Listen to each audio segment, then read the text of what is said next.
आज की हमारी कहानी एक बुढ़िया और उसकी 3 बहुओं की है। यह कहानी न केवल मनोरंजक है बल्कि ज्ञानवर्धक और प्रेरणादायक भी है।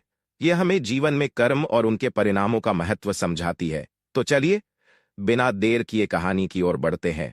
एक छोटे से गांव में एक बुढ़िया रहती थी। उसकी 3 बहुएं और 3 बेटे थे। बुढ़िया माँ बहुत धार्मिक थी और हर दिन पूजा पाठ में समय बिताती थी। वह सुबह सुबह सुबह उठकर गंगा स्नान करने जाती और भगवान विष्णु और माता लक्ष्मी की पूजा करती थी। इस दौरान वह माखन, मिश्री, दही, मिश्री और तुलसी के पत्तों का भोग भगवान को चढ़ाती थी और प्रसाद अड़ोसी पड़ोसी में बांटती थी। गांव के लोग उसकी पूजा पाठ की बहुत इज्जत करते थे।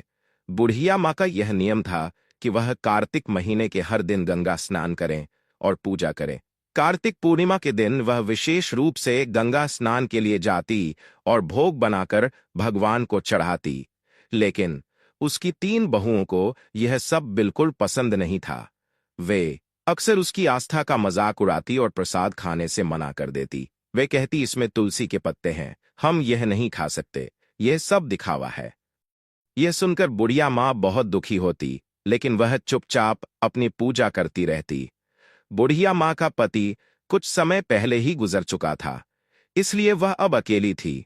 उसके बेटे भी अपनी पत्नियों के कहने में आकर उससे दूर हो गए थे। अब वह सिर्फ अपने पूजा पाठ में ही मन लगाती और पड़ोसियों में प्रसाद बांटती। लेकिन उसकी 3 बहुओं को यह सब बहुत बुरा लगता था। वे सोचती, यह सास जब देखो तब पूजा पाठ में लगी रहती है, अनाप शनाप खर्च करती है, पंडितों को बुलाती है, दान पुण्य करती है। अगर यह मर जाए तो अच्छा हो, कम से कम यह खर्चा तो बचेगा।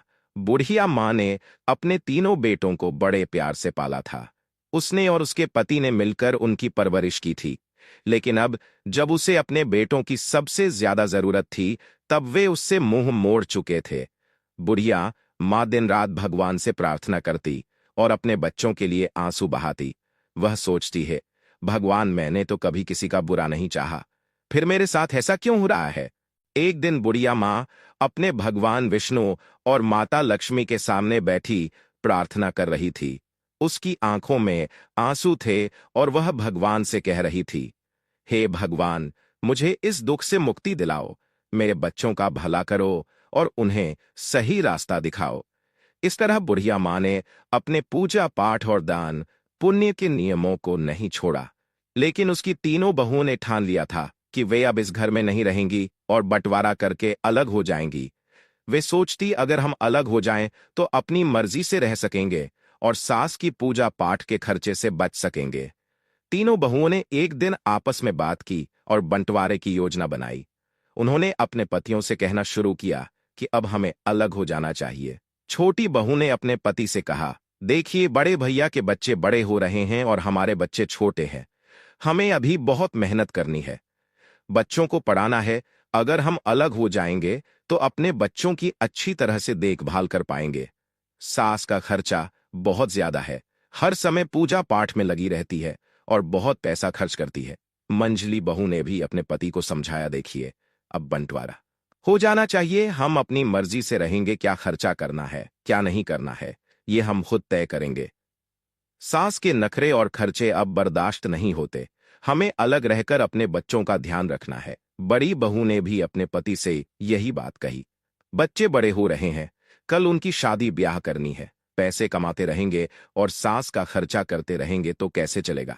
हमारे बच्चों का भविष्य सुरक्षित करना है तो हमें अलग होना ही पड़ेगा। 3 बहुओं ने अपने अपने पतियों को समझा बुझाकर उनके मन में बंटवारे की बात डाल दी। 3 भाई अब बंटवारे के लिए तैयार हो गए।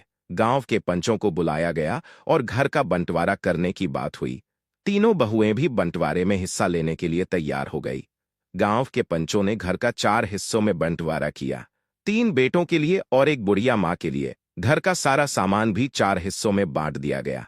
बुढ़िया माँ को कम हिस्सा दिया गया क्योंकि वह अकेली थी और ज्यादा की जरूरत नहीं थी।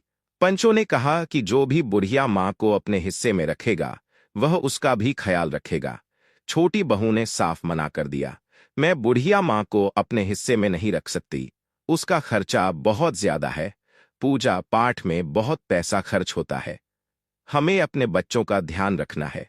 तभी एक अजीब घटना घटी। तीनों बहुओं ने देखा कि उनके हाथ पैर धीरे धीरे कुत्ते के पंजों में बदलने लगे। वे डर गई और चिल्लाने लगी, लेकिन कोई उनकी मदद नहीं कर पाया। कुछ ही पलों में तीनों बहुएं कुतिया बन गई। गांव में हड़कंप मच गया। बच्चों और पतियों ने जब यह देखा तो वे हैरान रह गए। बच्चे चिल्लाने लगे, मम्मी कुतिया बन गई है। पापा देखो, मम्मी को क्या हो गया। तीनों बहुओं के पति समझ नहीं पा रहे थे कि यह कैसे हुआ। उन्होंने कोशिश की कि कुतियाओं को घर से बाहर भगाएं, लेकिन वे घर छोड़ने को तैयार नहीं थी। वे अपनी भाषा में कुछ समझाने की कोशिश कर रही थीं, लेकिन कोई उनकी बात नहीं समझ पा रहा था। बच्चे रो रहे थे और पतियों को भी रोना आ रहा था। उन्होंने अपने बच्चों को संभाले हुए कहा, चलो अब कुछ नहीं किया जा सकता। हमें माँ का इंतजार करना होगा, शायद वही कुछ हल बता सके। गांव के लोग भी इकट्ठा हो गए और सोचने लगे कि यह अनहोनी कैसे हुई। सबने बुढ़िया माँ की वापसी का इंतजार करने का फैसला किया। बुढ़िया माँ को अब अपने रोज के जीवन में थोड़ी राहत मिल रही थी। कृष्णा रोज खाना लाकर लख जाता था और बुढ़िया माँ भगवान का भोग लगाकर पहले की तरह प्रसाद बांटती थी, लेकिन उसे इस बात का कोई अंदाजा नहीं था कि उसके घर में क्या हो रहा है। उसे यही लगता था कि सब कुछ पहले जैसा ही चल रहा है। इधर तीनों बहुएं कुतिया बनकर घर के आंगन में बैठी थी। उनके पतियों और बच्चों को घर का सारा काम करना पड़ रहा था। वे बहुत परेशान थे और अपनी माँ की वापसी का इंतजार कर रहे थे। गांव के लोग भी इस अजीब घटना से हैरान थे। हर कोई यही कहता था कि यह सब बुढ़िया माँ की भक्ति और उसकी तपस्या का फल है। एक दिन गांव के कुछ लोगों ने बुढ़िया माँ को गंगा स्नान के लिए जाते देखा। उन्होंने सोचा कि अब उसे सारी बात बतानी चाहिए। वे उसके पास गए और बोले, माँ, तुम्हारे घर में कुछ अजीब हो रहा है। तुम्हारी तीनों बहू में कुतिया बन गई है। बुढ़िया माँ को यह सुनकर बहुत आश्चर्य हुआ। उसने सोचा कि यह कैसे। उसने तुरंत गंगा स्नान किया और घर की ओर लौट पड़ी। उसके दिल में बहुत सारी आशंकाएं थी। उसने भगवान से प्रार्थना की, हे भगवान, मेरे घर की रक्षा करना और मेरे बच्चों को सही रास्ता दिखाना। जब बुढ़िया माँ घर पहुंची तो उसने देखा कि गांव के लोग उसके घर के सामने इकट्ठा थे। उसने पूछा, क्या हुआ, यहाँ इतनी भीड़ क्यों लगी है। गांव वालों ने उसे सारी घटना बताई। बुढ़िया माँ ने अपने बेटों को बुलाया और पूछा, यह सब कैसे हुआ, तुम लोगों ने क्या किया। बेटों ने रोते हुए अपनी माँ को सारी कहानी सुनाई। उन्होंने कहा, माँ, हमसे बहुत बड़ी गलती हो गई। हमारी पत्नियों ने तुम्हारे सामान को नाली में फेंक दिया था और उसी समय वह कुतिया बन गई। अब हमें नहीं पता कि उन्हें कैसे ठीक करें। बुढ़िया माँ ने अपने बेटों को दिलासा दिया और कहा, भगवान सब ठीक करेंगे, तुम लोग घबराओ मत। बुढ़िया माँ ने अपने भगवान से प्रार्थना की और उनसे समाधान मांगा। उसने सोचा कि शायद किसी साधु बाबा के पास इसका समाधान हो सकता है। उसी समय एक साधु बाबा गांव में आए। बुढ़िया माँ ने उन्हें अपने घर बुलाया और सारा हाल बताया। साधु बाबा ने ध्यान से सारी बातें सुनी और कहा, यह सब तुम्हारी भक्ति और तपस्या का फल है, लेकिन चिंता मत करो, इसका उपाय भी है। बुढ़िया माँ ने पूछा, बाबा कृपया मुझे उपाय बताएं, मैं अपने बच्चों को इस हालत में नहीं देख सकती। साधु बाबा ने कहा, तुम्हें कार्तिक महीने में विशेष पूजा करनी होगी।